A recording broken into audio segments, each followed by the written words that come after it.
السلام عليكم ورحمة الله وبركاته.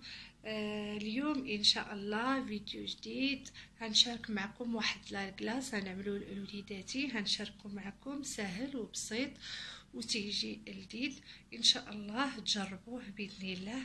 عندي المقادير، عندي نص لتر ديال الحليب، عندي واحد الفلور بنكهات ديال الفريز، وهنعمل معاه دانون، جوج دانونات تاع الفريز، عندي معلقه ديال النشا، عندي جوج معالق ونص ديال السكر، والسكر اختياري على حساب الذوق، وعندي واحد 300 غرام ديال البنان، وعندي معلقه ديال لاغوم ديال الروح ديال الفريز اختياريه، اللي عنده يديرها، اللي ما عندوش ماشي مشكل.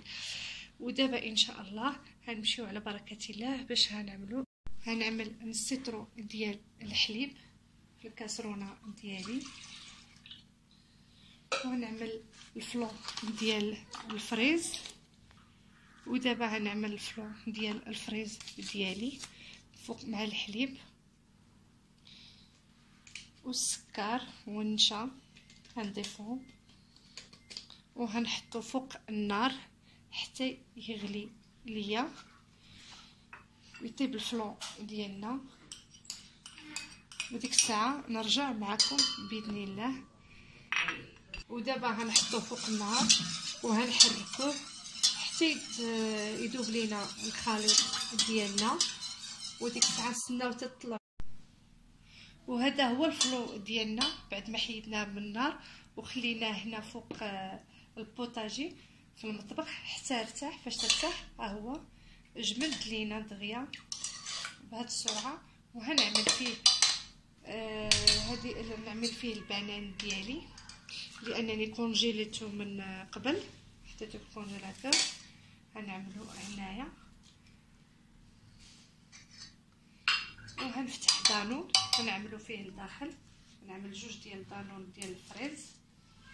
وهاد لاكلاص هذا يعني ديري فيه كل شيء، عاود البنان، ديري البعويد، ديري الفريز، ديري الكيوي، الاناناس، نفس المقادير ونفس كل شيء، تغيري غير الفاكهه. اليوم انا عملته بالبنان، مره اخرى نعملو معكم بشكل اخر.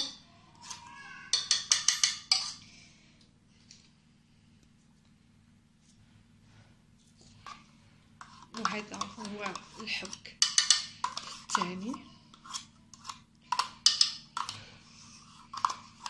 صافي. وهنعمل معلقه ديال الروح ديال الفريز اختياريه، اللي عنده يعملها واللي ما عنده ما يعملهاش ماشي مشكل. غير دانون والبنان تيعطي واحد لوغو زوين خطير صراحه هائل. وصافي هنجيب دابا الميكسور ديالي وهنطحنو في هذا، هنطحنو هنايا في الكاسرونه، عاد نخويه في المول ديالي.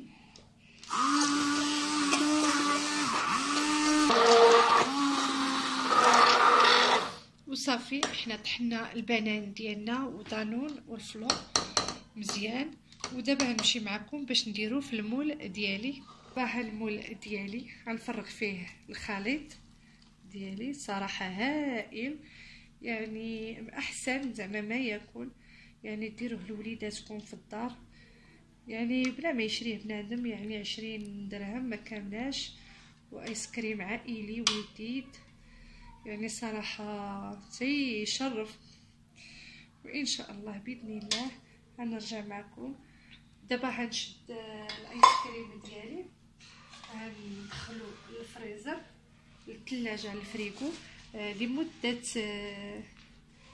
دابا لاكلاص ديالي بعد ما حطيته في المول ها هو، غنجيب السلوفان وهنغطيه وهنخليه يبات ليله كامله في الفريزر في الفريغو حتى الغدا ان شاء الله، ونرجع معكم باش تشوفوا التزيين ديالو والتقديم ديالو. صراحه هائل ونتمنىكم تجربوه وان شاء الله باذن الله.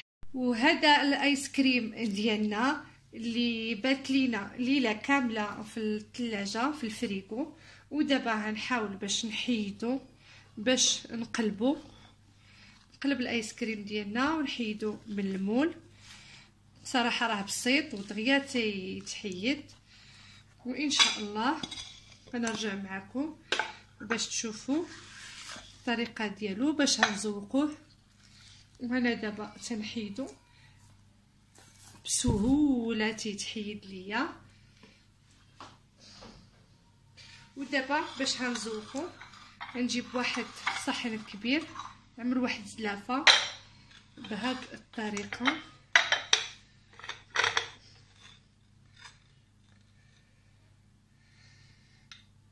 نعملو الايس كريم ديالنا.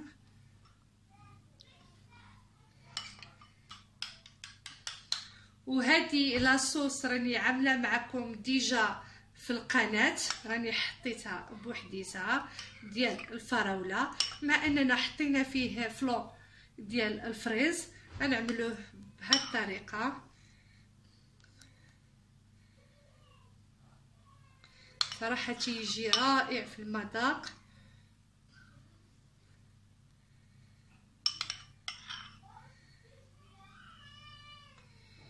نتمنىكم تجربوه.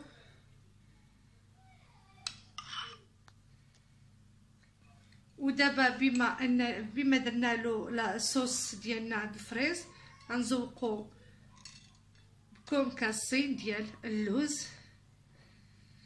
صراحه تيجي رائع وتيجي هائل، ونتمنىكم تجربوه لوليداتكم.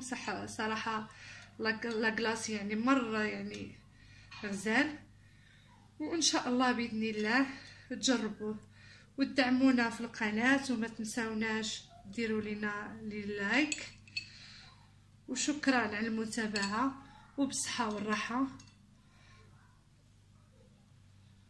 وهذه هي النتيجه ديالنا النهائيه ديال لاكلاص.